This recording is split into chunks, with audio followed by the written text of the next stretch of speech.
Well, first of all, good luck sa board exam. And alam nyo, kaya nga ako gumagawa ng ganitong content. Specific siya dito sa TikTok, diba, na puro criminology word of the day. Kasi madami talagang nahihirapan umintindi ng mga certain English words. And kapag hindi mo sila naiintindihan, hindi mo na rin maiintindihan yung sentences and paragraphs. Especially if you are going to take the board exam, you will encounter English words that you haven't encountered yet.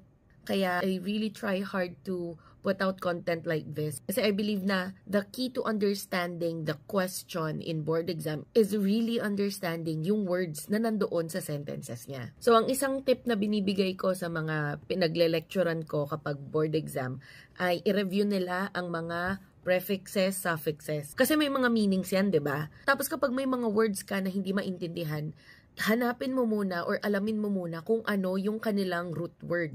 And then, define mo siya gamit din kung ano yung mga naka-attach na prefix, suffixes niya.